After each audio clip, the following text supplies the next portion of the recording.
आजच्या डिजिटल युगात प्रेम शोधणं फक्त एका स्वाईपवर येऊन ठेपलंय. पूर्वी लोक एकमेकांना प्रत्यक्ष भेटायचे, ओळख वाढवायचे आणि मग नात्याचा विचार करायचे. पण आता टिंडर, बंबल आणि हिंज यांसारख्या ॲप्सनी हे सगळंच बदलून टाकलंय. आपल्यापैकी प्रत्येक जण कधी ना कधी या ॲपच्या जाळ्यात अडकला असेल किंवा आपल्या मित्रांना त्यात अडकताना पाहिलं असेल. पण प्रश्न हा आहे की हे ॲप्स खरोखर आपल्याला जोडीदार शोधून देत आहेत की आपल्याला अधिक एकटं पाडत आहेत? हे सगळं पाहण्याआधी चॅनलला सबस्क्राईब करा आणि व्हिडिओ शेवटपर्यंत नक्की बघा. नमस्कार, मी ऋतुजा आणि तुम्ही पाहताय थेट वास्तव. डेटिंग ॲप्सचा सर्वात मोठा परिणाम म्हणजे चॉईसचा अतिरेक. जेव्हा आपल्याकडे हजारो पर्याय असतात तेव्हा आपण एकावर लक्ष केंद्रित करू शकत नाही.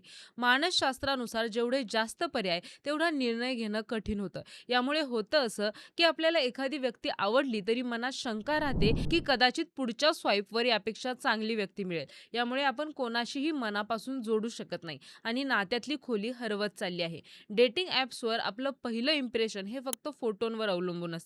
तिथे कोणाचे विचार, स्वभाव किंवा मूल्य सुरुवातीला दिसत नाहीत. यामुळे आपण माणसांना एखाद्या वस्तूप्रमाणे रेटिंग करायला सुरुवात करतो. जर फोटो आवडला तर आपण उजवीकडे स्वाईप करतो. या प्रवृत्तीमुळे नात्यातली वैचारिक जोड मागे पडते आणि केवळ शारीरिक आकर्षणाला महत्त्व प्राप्त होतं, जे दीर्घकालीन नात्यासाठी घातक ठरू शकतं. जसं आपल्याला 2 मिनिटात नूडल्स हवे असतात, तसंच आपल्याला आता प्रेमही झटपट हवं आहे. जुन्या काळात नातं विणण्यासाठी महिने किंवा वर्ष लागायची. पण आता एका मॅचमधून दुसऱ्या मॅचवर जाणं सोपं झालं आहे. जर एखाद्या व्यक्तीशी थोडा जरी वाद झाला किंवा मतभेद झाले, तर आपण ते सोडण्याऐवजी लगेच ॲपवर जाऊन नवीन व्यक्ती शोधतो. नात्यात लागणारा संयम आणि कष्ट करण्याची तयारी आता संपत चालली आहे. डेटिंग ॲपचा आपल्या मानसिक आरोग्यावरही खूप मोठा परिणाम होतो.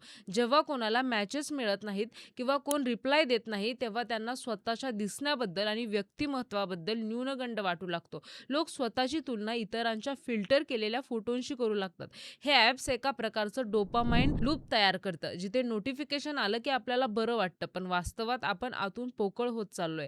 आजच्या डिजिटल नात्यात घोस्टिंग ही एक मोठी समस्या बनली आहे. एखादी व्यक्ती अचानक बोलणं बंद करते आणि जणू काही अस्तित्वातच नव्हती असं वागते. हे खूप सोपं झालंय, कारण आपल्याला समोरच्याच्या भावनांशी काही देणं-घेणं नसतं.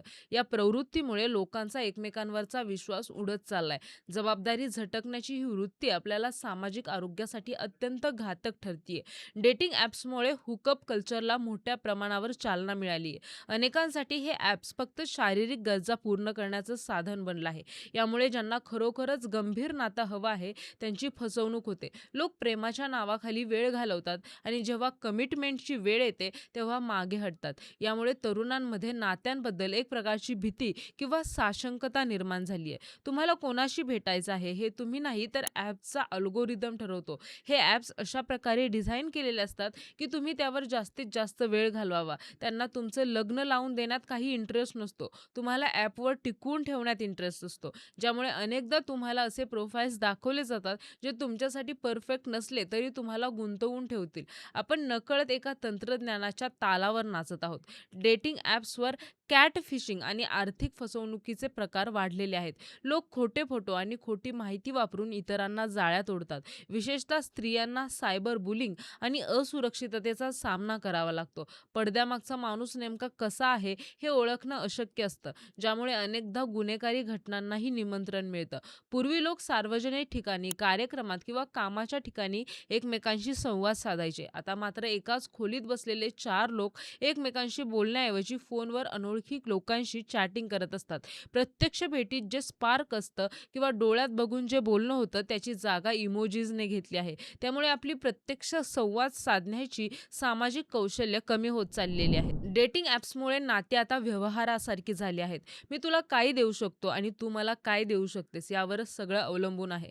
जर समोरच्या व्यक्तीकडून आपल्याला लगेच काही फायदा किंवा आनंद मिळत नसेल, तर आपण त्या नात्यातून बाहेर पडतो. निस्वार्थी प्रेम आणि एकमेकांसाठी त्याग करण्याची भावना या ॲप्सच्या गर्दीत कुठेतरी हरवून चालली आहे. या ॲपचा एक सकारात्मक पैलू म्हणजे आपण जगाच्या कोणत्याही कोपऱ्यातील व्यक्तींशी जोडू शकतो. पण यातून निर्माण होणारी नाती अनेकदा लाँग डिस्टन्स असतात. व्हर्च्युअली बोलणं सोपं असतं, पण प्रत्यक्ष जगणं कठीण असतं. अनेकदा लोक फोनवर प्रेमात पडतात, पण जेव्हा प्रत्यक्षात भेटतात, तेव्हा त्यांना कळतं की ते एकमेकांसाठी बनलेलेच नाहीत. कल्पनेतलं प्रेम आणि वास्तवातला माणूस यामधली दरी खूप मोठी असते. तुम्ही काय शोधताय? तुम्हाला काय आवडतंय? तुमचे खाजगी खाजगी फोटो आणि चॅट्स हे सर्व या कंपन्यांकडे डेटा म्हणून साठवलं जातं. नातं शोधण्याच्या नादात आपण आपली प्रायव्हसी धोक्यात घालत आहोत.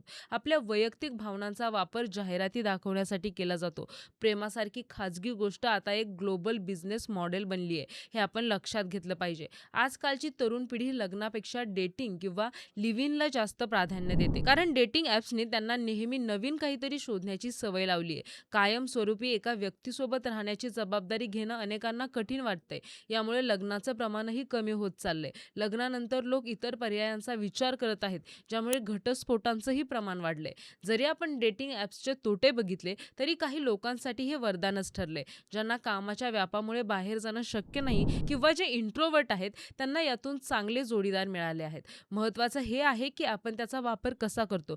जर आपण ॲपला फक्त एक माध्यम मानलं आणि व्यक्तीला प्राधान्य दिलं, तर कदाचित आपल्याला अपेक्षित प्रेम मिळू शकतं. शेवटी डेटिंग ॲप्स हे एक फक्त साधन आहे. ते चांगलं की वाईट हे आपल्या वापरावर अवलंबून आहे. तंत्रज्ञान आपल्याला माणसं जोडून देऊ शकतं, पण ते नातं टिकवण्यासाठी लागणारा ओलावा, समज आणि प्रेम हे आपल्याला स्वतःलाच निर्माण करावं लागेल. आपण स्क्रीनच्या पलीकडे जाऊन माणसाचा विचार करायला शिकलो, तरच ही डिजिटल क्रांती आपल्याला आयुष्याचं सुख घेऊन येईल. लक्षात ठेवा, प्रेम हे स्वाईपमध्ये नाही, तर एकमेकांच्या साथीमध्ये दडलेलं असतं. यावर तुम्हाला काय वाटतं? कमेंट बॉक्समध्ये नक्की कळवा आणि व्हिडिओ आवडल्यास व्हिडिओला लाईक करा, शेअर करा आणि सबस्क्राईब करायला विसरू नका.